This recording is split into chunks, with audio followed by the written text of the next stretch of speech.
Hello, Morongo Basin and listeners around the world online at Z107.7fm.com. This is your Z107.7 local news for Saturday, December 6th, 2025.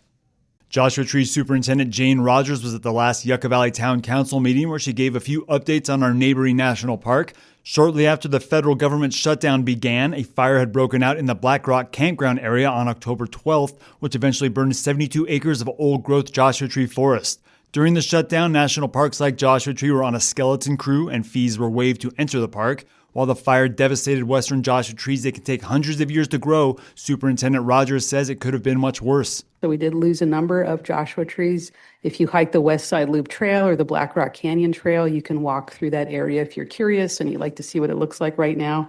And what you'll see is a perimeter entirely surrounded by retardant, and that's what kept the fire so small. So there was a few things that lined up. One was a very rapid response reporting of the fire. Rapid response, thank you to Bill and the county fire response, getting on scene very quickly, and that bought us even more time to get more resources on site.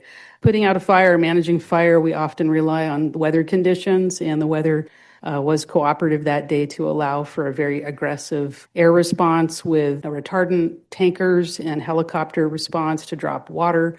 And initial size up of the fire could have gone well over 1,500 acres. So keeping it at 72 was just amazing work by everybody involved. Those air tankers and helicopters also had some essential support from the ground, namely Cindy Milan, who owns Hawks Landing Golf Course in Yucca Valley. Here again is Superintendent Rogers addressing the Yucca Valley Town Council. Folks may not realize, but we've had two fires in the park this year. We had one at Eureka Peak earlier this spring that ended up burning about 200 acres, also in Joshua Tree habitat. And both of those fires, the golf course and Cindy's support, allowing us to use helicopters to dip into the water source at the golf course, was absolutely critical for us to save the park and put those fires out.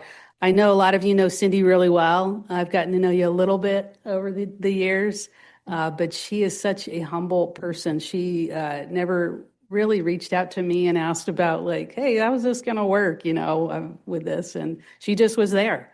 She was there as a citizen of Yucca Valley, as a citizen of our community, and she gave when we needed it. And I just want to thank you on behalf of the National Park, on behalf of all the communities that rely on the park for tourism and enjoyment, because you really played a key role. And I just want to thank you publicly and in front of everybody here at the council. The federal government shutdown that ultimately lasted 43 days was the longest in history, but was less damaging to the national park than previous shutdowns. We were able to keep the park open and accessible. I'm really proud of our staff.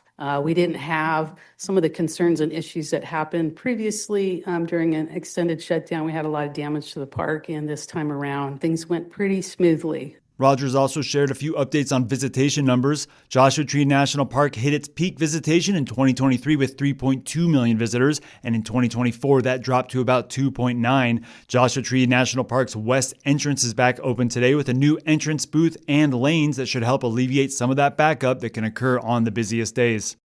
Our local veteran outreach nonprofit Milltree is holding their 5th iteration of their Art of War exhibit this Saturday at High Desert Artists in Yucca Valley. The opening is from 5 to 7 p.m. and will run the whole month until December 28th. Reporter Gabriel Hart spoke to Milltree's co-executive director to take a closer look at this artistic dialogue between veterans and civilians. The Art of War is a call and response exhibit that pairs the work of veteran and active duty military writers with responses from civilian visual artists, creating a powerful dialogue between written word and visual expression. While in the past they've strictly had civilian artists responding to veterans' writing, this year 2 veterans are also creating the visual art. I asked Milltree's co-executive director Danielle Gudici-Wallace about the program's 5-year evolution from her participation in the event 2 years ago before becoming part of the organization's staff. Actually, I got to participate in it a few years ago when it was at the Beatniks as a visual artist. And it was a really intense experience, like being able to read the writing and really think about it and take it in and create a work, in response to it. The writings were also just very intense. You could hear a pin drop at the gallery. People were focused on the writing and really just listening and being there to kind of witness to the veterans that were reading it.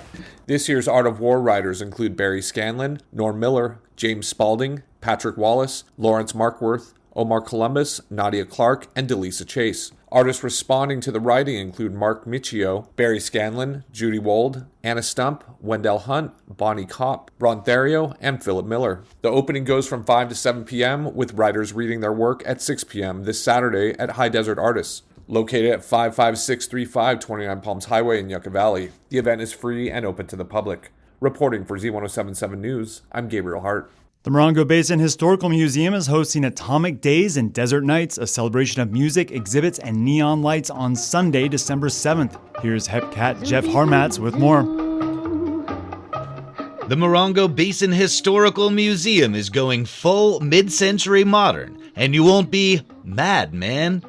They've got a full day of programming, starting with a member drive and report from the board directors at 3:15 p.m. At 4, the Kearns Family Band will perform a live set, followed by special guest Billy Mitchell. Once the sun sets, the museum will be illuminated by neon light, and new and old exhibits celebrating the high desert's most iconic eras will shimmer differently under the electric glow. Cocktails will be available all day long, and classic outfits are encouraged. Doors open at 3 p.m., and the event runs until 7 p.m. The Morongo Basin Historical Museum is located at 632 Landers Lane in Landers. Reporting for Z107.7, I'm Hepcat Jeff Harmatz. There's a new community conversation series emerging in Joshua Tree, and the first session is happening this Sunday. Z107.7's own reporter Hillary Sloan is hosting Driftwood Circle at the JT Trading Post in bustling downtown Joshua Tree, and she says she hopes that it can create a grounded space where honest conversations can ignite hope and make us feel less alone. The free event aims to bring together neighbors, artists, seekers, and friends in a fun and collaborative atmosphere. Driftwood Circle is an extension of Hillary Sloan's podcast, Driftwood Conversations, where she talks with people whose lives are shaped by creativity, resilience, service, and the search for meaning. For this first gathering, she's invited several previous guests and the community to join the open discussion.